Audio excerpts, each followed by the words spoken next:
Embodied Performance Podcast, episode 35.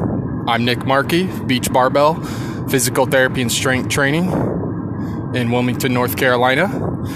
We have a launch promo and charity drive until November 1st. If you would like to join our gym and take part, check out beachbarbell.com for details.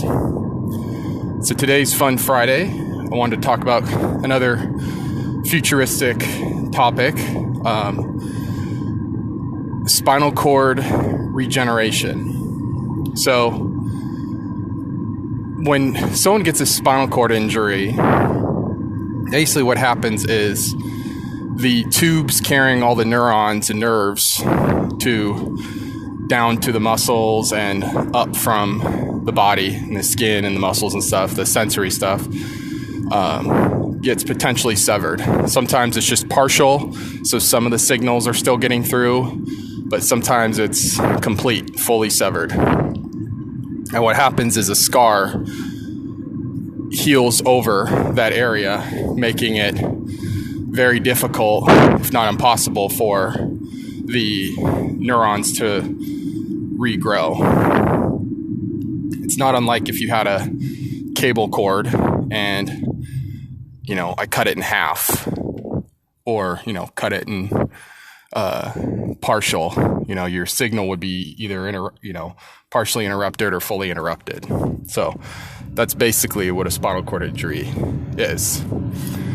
So there's some initial inflammation in the healing process that oftentimes they will have, the person that's injured will have, either less feeling or less movement. And then as the sort of shock and inflammation calms down, they can sometimes get, more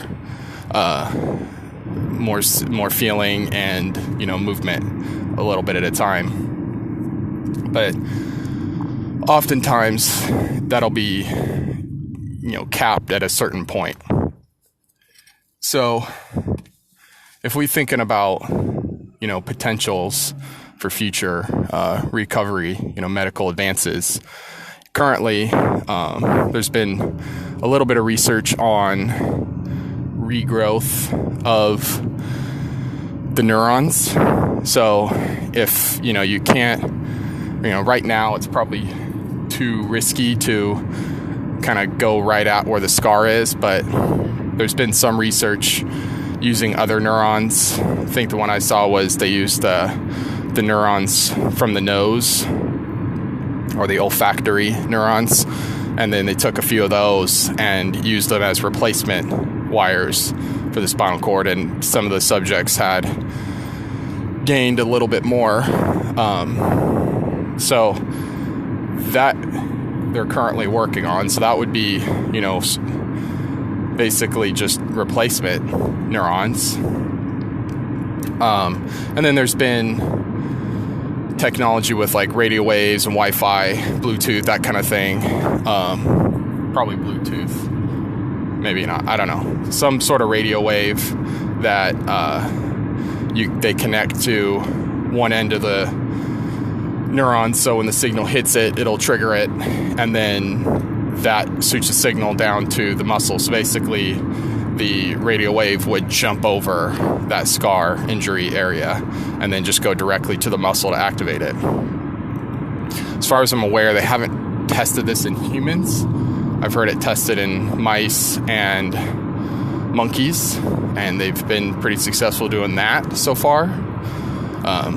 So those are kind of the two main pathways. And then, the Holy Grail would be, you implant, maybe a satellite cell or something like that. It's based, what you always hear stem cells, but say they plant a satellite cell or stem cell into the spinal cord where the injury is, and then it basically transforms into the same kind of neuron and, grows through the normal area. That would be the Holy Grail. So what you could foresee in the future is that if someone gets a spinal cord injury, they do whatever, medical, stuff that's necessary at the time. And maybe we'll figure out some way to manage that part a little better, so that perhaps that scarring doesn't occur at all or as bad, to allow the room for it to regrow through. And then, perhaps what it'll be is that, you implant the stem, nerve stem cell, satellite cell, whatever, and then, that's going to take its healing process. While they're healing, maybe concurrently you implant the Bluetooth or whatever, the radio chips, and then that person can utilize their body, somewhat normally there. They'll probably need some sort of assistive device like a walker, crutches or something, just because the signaling may not be as good, because it's essentially like a Wi-Fi connection versus a wired connection. So you implant that, and then that allows them to use the muscles in the body more normally. And there's also those exoskeletons that they have right now, which there's one type that basically just walks for you. It's just like this, robotic structure they wrap around the waist down to the legs, and it can walk for you. But they're also have versions where, and they're improving the technology, but versions that just help you as much as you need. So you would initiate the movement, and then it would take you the rest of the way that it needed to. So if you could only initiate 5%, it would help you 95% or whatever. And then if you could do 90%, it may not help you, or maybe it helps you 5 or 10% or something. So maybe some sort of technology like that. I mean, old school tech like walkers and crutches could be, obviously far cheaper and easier, just to get started. But certainly once that exoskeleton technology is ubiquitous, it'll probably be in every single, rehab place that a person with spinal cord injury would go to. So, while they're healing, they're still able to maintain some motion, and that could even help, again, with that healing process, with that neuron regrowing into its job. And then as it's regrowing in, they could take out the chip, and then let the wired connection kind of take back over, and the rehab process still be going. So you're still probably talking about months, if not years, of rehab. But if we could get the point where people with spinal cord injuries who traditionally just be stuck in a wheelchair for the rest of their lives, we can get them walking, either normally or somewhat normally. The benefits would be just tremendous. So now the question is like, how far down the road are we from something like this? I mean, I already mentioned that they've been playing around with some neurons regrowing around the area. So we are working on that part.